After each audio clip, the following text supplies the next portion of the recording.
Okay, so let's move on to some important terms when the particle is performing circular motion. तो हम एक circle बना लेते हैं.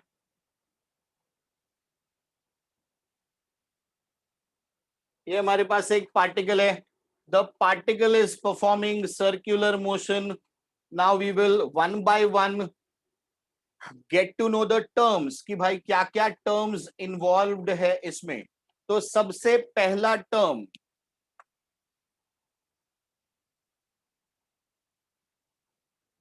Is radius vector. तो सबसे पहला term is radius vector are बार. अब देखो रेडियस तो बहुत आराम से समझ में आता है. ये सेंटर हो गया, ये मेरा पार्टिकल है, लेट अस से इनिशियल पॉइंट ए. अब ये ए से चलना शुरू हुआ, ये ए से पहुंचा बी पे, आपने ए टू बी ज्वाइन किया, अरे sorry O to B join किया. ओ ए क्या है? रेडियस. ओ बी क्या है? रेडियस. तो रेडियस तो अपने को बहुत पहले से बचपन से मालूम है, जब से सर्कल पढ़ रहे हैं तब से मालूम. अब इसमें नया क्या है कि ये वेक्टर क्यों लिख रहे हो भाई? तो वेक्टर क्या होता है? वेक्टर मतलब उसके पास मैग्नीट्यूड भी है और डायरेक्शन भी है. तो यहां पर मैग्नीट्यूड तो है, कुछ भी हो सकता है, 2 सेंटीमीटर, 3 सेंटीमीटर, 5 सेंटीमीटर. तो ये तो हो गया मैग्नीट्यूड. रेडियस से क्या मिल गया आपको? रेडियस से आपको मिल गया मैग्नीट्यूड. और अब आते हैं डायरेक्शन पे कि सर डायरेक्शन कैसे मिल रहा है. चलिए देखिए डायरेक्शन कैसे मिल रहा है.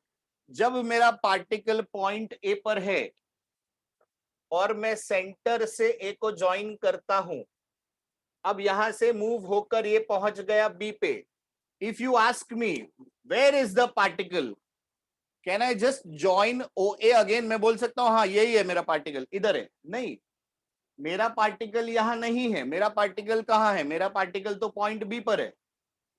तो मुझे पार्टिकल की पोजीशन दिखाने के लिए I will have to join from A, sorry from O to the point B. We will be joining centre to the point B. अब यहां से अगर आपका पार्टिकल मूव होके इधर आ गया,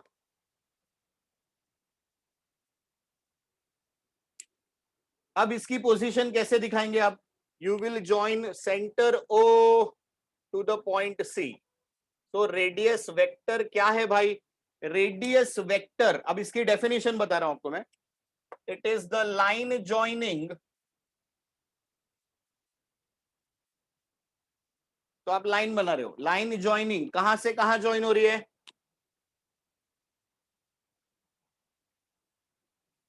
line joining centre to instantaneous position of the particle. अब खुश मत हो जाना, ये कोई तुमको पूछने वाला नहीं है एग्जाम में, ठीक है? ये बेसिक जानकारी है जो अपने पास होना चाहिए. अपन ये सब आंसर याद करने में ज्यादा इंटरेस्टेड होते हैं. तो ये रेडियस वेक्टर है, ये एक टर्म है. ये क्या मुझे बताता है? ये मुझे देता है इस पार्टिकल की instantaneous position. Now what is the meaning of that word instantaneous? Instantaneous मतलब क्या? इंस्टेंटेनियस मतलब eight that moment, Singham style, अभी के अभी, जहां पर वो पार्टिकल है अभी के अभी, that is your instantaneous. Why I am saying this instantaneous? क्योंकि instantaneous speed, instantaneous velocity, instantaneous acceleration, हमको आगे जाके ऐसे टर्म्स मिलेंगे. So instantaneous implies at that moment of time, उस समय वो पार्टिकल कहां है, दैट इज इंस्टेंटेनियस. चलो भाई समझ में आ रहा है क्या? रेडियस वेक्टर सब लोग को समझ में आ गया है क्या? इसका यूनिट क्या होगा? रेडियस वेक्टर का एसआई यूनिट में बात करने का हमेशा भी. एसआई यूनिट क्या होगा? शाबाश अंजलि, बहुत बढ़िया. यस कम ऑन, जल्दी जल्दी भेजिए इसका एसआई यूनिट. तो हम सेकेंड टर्म पे आगे बढ़ते हैं. The angular displacement term. Angular displacement is given by theta. अगर छोटा एंगल होगा तो आप डेल्टा थीटा लिख सकते हो। पुराने जमाने की बुक्स देखोगे तो उधर ऐसा डेल्टा थीटा भी दिख सकता है, और नए जमाने की बुक में आपको डी थीटा भी दिख सकता है। ये तीनों सेम है। थीटा मीन्स सिर्फ बड़ा, ये इसका छोटा वर्जन हो गया। ठीक है, वो लिमिट लेते हो अब, limit delta T tending to zero, या डेल्टा टी हटाओगे तो अगर ट्राइंगल टी रहेगा तो ऊपर ट्राइंगल, नीचे आपने डी टी लिया रहेगा तो D T, accordingly you right. चलिए अब यहीं पे हम लोग एंगुलर डिस्प्लेसमेंट समझ लेते हैं। तो एंगुलर डिस्प्लेसमेंट क्या होगा? हमारा पार्टिकल है पॉइंट ए पर, ए से पहुंच गया वो बी पर, तो अब इसने कितना एंगल ट्रैवल किया? So this angle subtended by the radius vector, definition बोल रहा हूं, द एंगल सबटेंडेड मतलब angle made by whom? by the radius vector where at the center। कहां पर बना रहे ये एंगल? ये बना रहा है एंगल सेंटर पे। तो इसको हम लोग बोलते हैं एंगुलर डिस्प्लेसमेंट। अब इसका फॉर्मूला कैसे डिराइव करोगे? ध्यान से देखो, ये आपका सर्कल हो गया ना, ये रेडियस है, ये आपके पास एंगल मिल गया, ये आपका आर्क लेंथ हो गया, आर्क लेंथ इज एस। आपने 11th स्टैंडर्ड मैथमेटिक्स में भी पढ़ा है, S is equal to R theta. So theta is equal to what? If S is equal to R theta, so very good, S upon R समझ में आ रहा है कि नहीं? सो एंगुलर डिस्प्लेसमेंट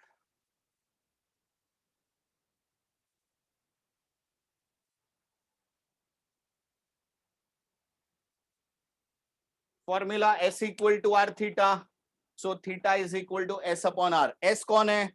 एस है आपका आर्क लेंथ या path length.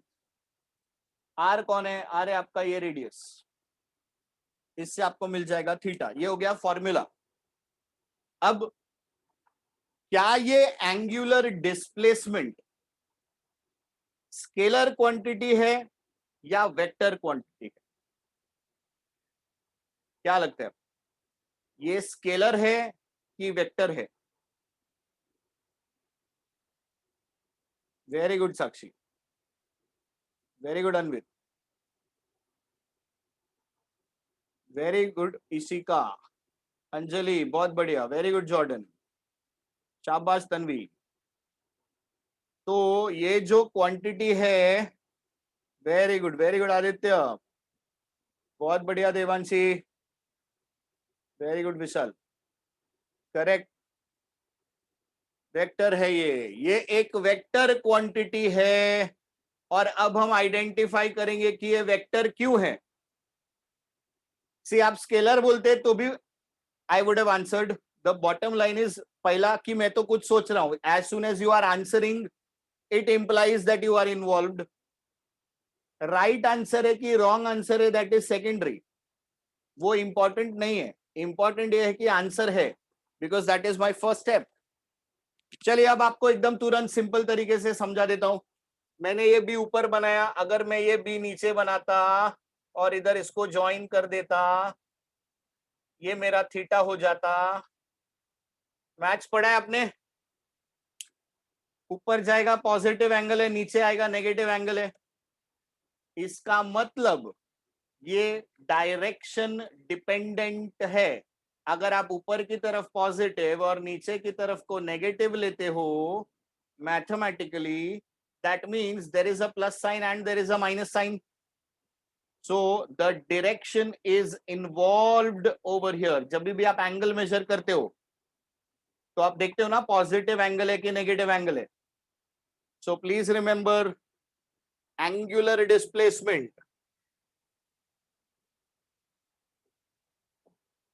Is a vector quantity. कौन सा क्वांटिटी है ये?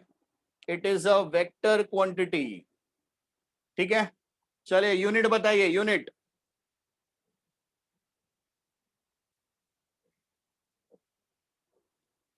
हाँ अब आया. बहुत बढ़िया, बहुत बढ़िया, बहुत बढ़िया.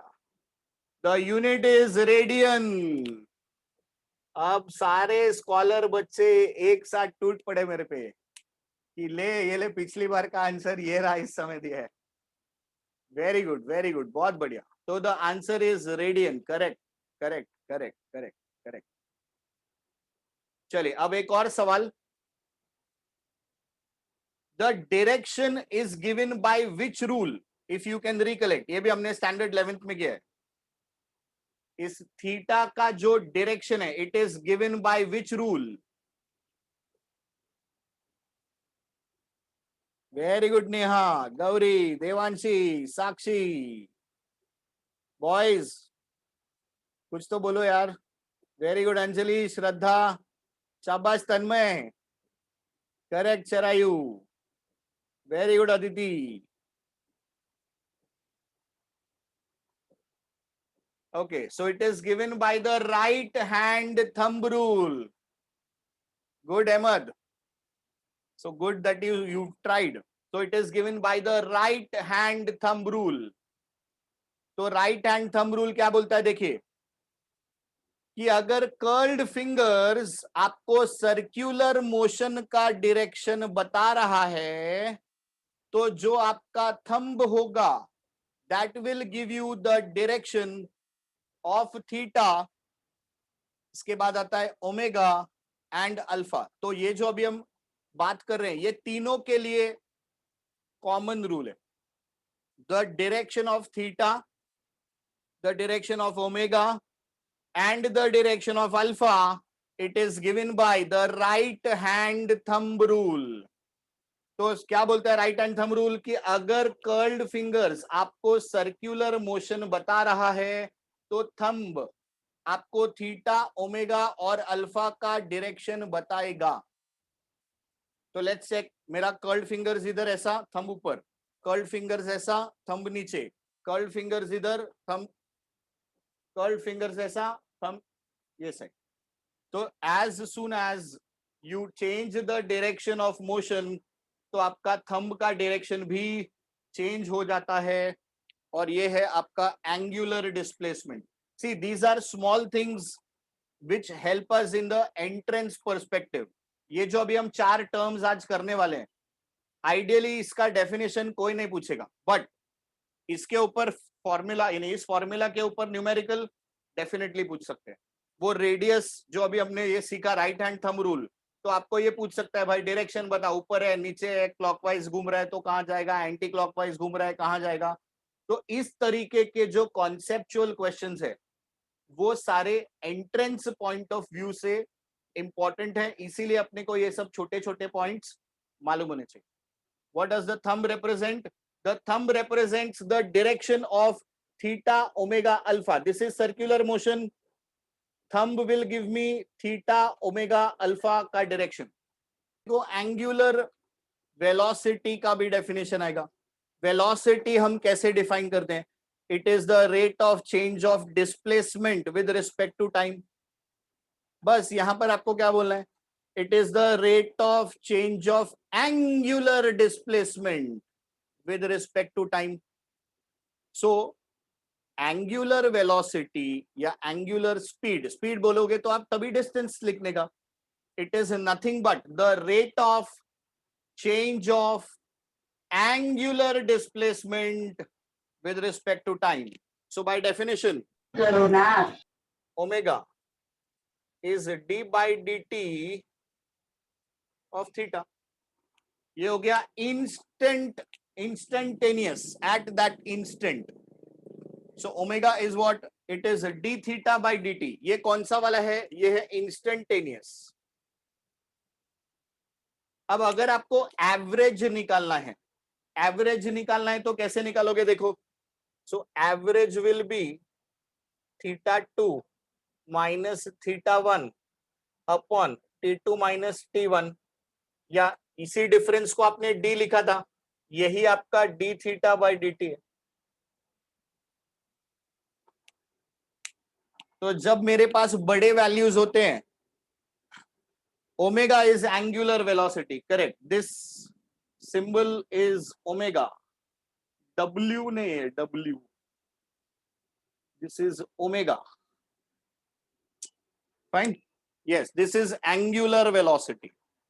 अगेन वेक्टर क्वांटिटी है, अगर स्पीड लोगे तो बिना ऊपर बार, और अगर आप वेलोसिटी लोगे तो ऊपर you will consider it as a bar.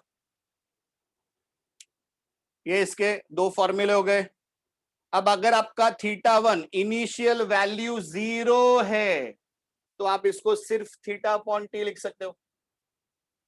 So omega is equal to theta upon T, या अगर कोई फॉर्मेशन इक्वेशन फॉर्मेशन में रहेगा डेरिवेटिव स्टाइल में, तो आपको थीटा इक्वल टू टी के फॉर्म में एक इक्वेशन देंगे, आपको इसका डेरिवेटिव लेने को आना चाहिए। 11th स्टैंडर्ड मैथ्स का derivatives is important. Please do revise those formulae. Please do revise the derivatives ka formulae. So omega, once again, omega is what? It is the rate of change of angular displacement with respect to time. ये पहला formula. अगर आपके पास दो values है तो final minus initial upon final minus initial, and this is nothing but the same thing in terms of theta and t. If the initial values are 0, तो direct final value बचेगा आपके पास, तो वो आप लिखोगे। चलिए यूनिट क्या होगा बताइए, what will be the unit? Theta upon T, what will be the unit? शाबाश, बहुत बढ़िया, रेडियन पर सेकेंड। बॉयज थोड़ा इज्जत रखो ना यार, बोलो ना प्लीज। ऐसा क्वेश्चन पूछते ऐसा 12-15 लड़की लोग का खटखट खटखट खटखट एकदम मैसेज आ जाता है। जरा एक दो जन तो थोड़ा, ओके चलिए। तो omega is theta by T, theta is angular displacement, angular displacement अपन ने बोला radian, so this is going to be radian per second. जब आप लिखोगे तो इट इज ओनली एस, ठीक है, तो रेडियन पर सेकेंड आपका यूनिट आ जाएगा। वेक्टर क्वांटिटी है, direction given by the right hand thumb rule, तो ओमेगा का भी direction given by the right hand thumb rule. Angular acceleration, let's come to angular acceleration. तो अब देखिए एंगुलर एक्सेलरेशन क्या होगा? Angular acceleration will be defined as the rate of change of angular velocity with respect to time. तो अपने जो बचपन का डेफिनेशन अपन ने पढ़ा था, एक्सेलरेशन आपको आता ही है। एक्सेलरेशन क्या है भाई बोलो? It is the rate of change of velocity with respect to time, या वेलोसिटी अपॉन टाइम। तो यहां पर एंगुलर वेलोसिटी अपॉन टाइम। अब इसको आप कैसे लिख सकते हो दूसरे तरीके से? ये लॉजिक अप्लाई करो, ये इंस्टेंटेनियस हो गया। दूसरा फॉर्मूला आपको मिलेगा omega 2 minus omega 1 upon T. आपको मिलेगा omega 2 minus omega 1 upon T, या T2 minus T1, T2 minus T1। सबसे ज्यादा यूज्ड फॉर्मूला ये, सबसे ज्यादा यूजफुल फॉर्मूला। जब भी अल्फा रहेगा यही फॉर्मूला यूज करने को लगाते हैं। T1 0 रहता है mostly, that is why by habit I tend to write T over there. So omega 2 minus omega 1 upon T। अब इसका यूनिट क्या आएगा देखिए, ओमेगा है आपके पास रेडियन पर सेकेंड, फिर से उसको सेकेंड से डिवाइड कर दो। शाबाश Vishal, thank you so much. So this is radian per second square. Very good Aansi. So this is radian per second square, ये हो गया आपका अल्फा। वेक्टर क्वांटिटी है, and once again the direction is given by the right hand thumb rule. Right hand thumb rule क्या बोलता है? If the curled fingers of the right hand are performing circular motion. Yeah, it gives the direction of circular motion. Then the outstretched thumb gives the direction of theta, omega, alpha. तो ये तीनों के लिए rule same है. तीनों का direction हम right hand thumb rule से ही निकालते हैं. आ रहा है? समझ में आ रहा है?